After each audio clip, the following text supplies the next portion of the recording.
Yo, Nick, count us off.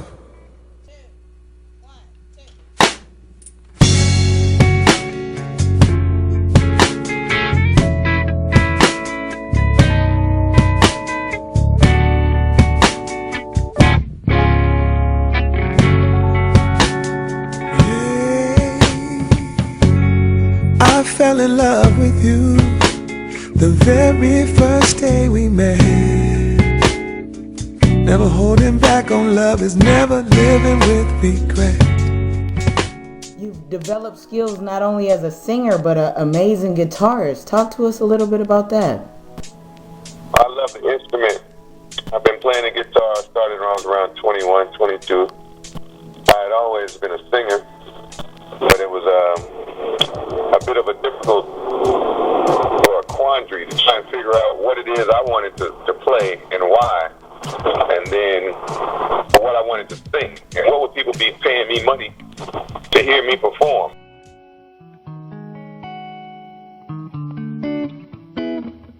She likes to take a walk after dark along the avenue.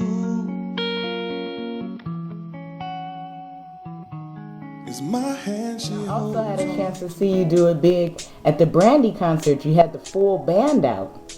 Well, that's almost a full Monty. You know, I got a few tricks, but with the budget that they allotted us, we gave them the best and delivered on as we promised. You know, it's either kick ass or get off the stage. Right, and you definitely represented well for the Bay. I thank you very much. Paramount. I hadn't been on the Paramount stage since around 2005 or so, when I did my mini Rebel Soul tour, and I was opening up for Jill Scott. Right. Funny thing, they had me on stage, and Jill Scott, her people said I only had about 15 minutes as the opener. So we took that 15 minutes and did the best we could with it. But somebody in production had a clock on stage that was 5 minutes fast.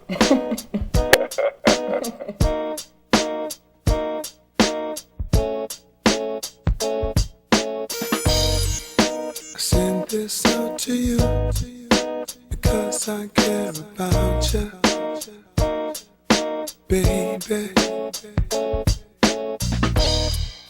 Nothing left to do, no reason to doubt you, 'cause you're always on my mind. Sugar plum, honey do, I love you. Your vocals, making sure your vocals are on point, keeping your voice healthy. Well, that's necessary. You know, if you indulge in any substances, that's going to take away from your gift. So keep that to a minimum. Okay. I'll keep everything flushed with water as often as possible.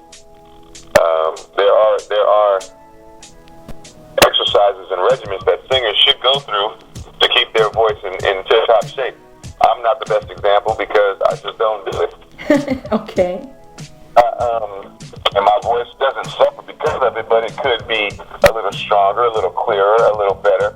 I just happen to be very edgy as an artist and have an interesting raspy break in my voice, and it doesn't really, and I sing in the second tenor register, which is a little higher. I'm more or less a baritone, but I force it because it's something that I'm trying to get to and bring out in the voice. Okay, so that's something that you're working on. You're woodshedding on bringing that out? No, that's just what I do with it. I mean, it's easy for me to sing Luther Vandross and Will Downing and all that, but I take it up to those higher registers. You know, Stevie Wonder, he has that. Donny Hathaway, he has that. For me, I had to work a little bit harder to get it there, but it's just the way I hear the song that I need to communicate. All right. And what's kept you on your musical path, focused and not getting sidetracked and reaching your goals? I've been sidetracked. I've been delayed.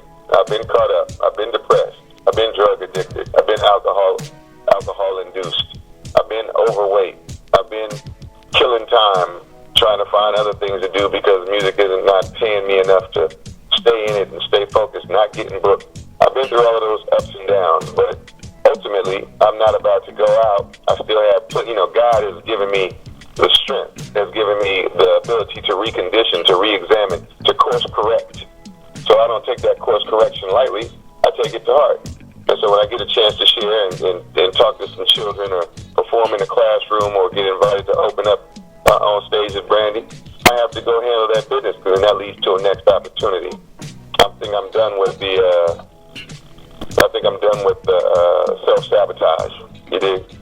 Right. I hope that allows other people to kind of let their guards down and say, well, I have been going through this, or I am going through this, and I got to stop self-sabotaging myself. That's big. It is tough, you know. It's expectations that you have, it's expectations that other people have for you, and then things don't pan out the way you thought, or this didn't jump off the way you had hoped. Well, either you find a way to rise above that adversity, or you succumb to it. And falling isn't the worst thing you can do. Falling is actually pretty cool, because it's going to reveal what's inside of you. And if you fall and fall out and fall apart, then that's what you was dealing with. If you fall and put back together and rebuild and get back up, it shows what type of constitution that you possess. I come from greatness, so it's a must that I bust any mic you hand to me. It's inherited. It comes in the family. Before you get out of here, is there anything you want to let the people of the Bay and the people under the sound of our voice know, as this is going to be going out in print and web and radio? Oh, well, you know, I'll be looking forward to delivering the complete Love is the Hero Volume 1 and 2 this year. I'll be raising capital from the fans. People like to complain about the same 12 songs on the radio.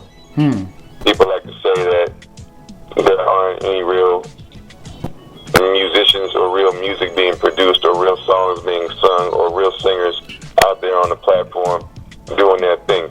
And I beg to differ. But what I offer to my fans and for those who really give a damn is an opportunity to express that complaint financially. If you don't want to back Martin Luther, go back somebody else that's out there putting it down on stage. Like Kev Choice is getting down, like Latoya London that gets down, like Mamuna Yusuf, like Shelby J. There are people out there with the gift that's worth your dime. But without those dimes, it's harder for us to really get into the stratosphere of this business and be recognized for our talent. So don't be a complainer without wanting to do something about it. Be quiet and enjoy what you hear. And if you're going to do something about it, then you got the right to complain. If you're going back on Martin Luther when he drops his Kickstarter program, then you got the right to call up to the radio station saying that I want y'all to play something else. I'm putting my money behind these artists that are out here giving me what I need and what I think the rest of the people need to hear. Why aren't y'all playing now? You know what I mean? It's a two-way street. We don't complain no more. We get busy. Don't get mad, get money.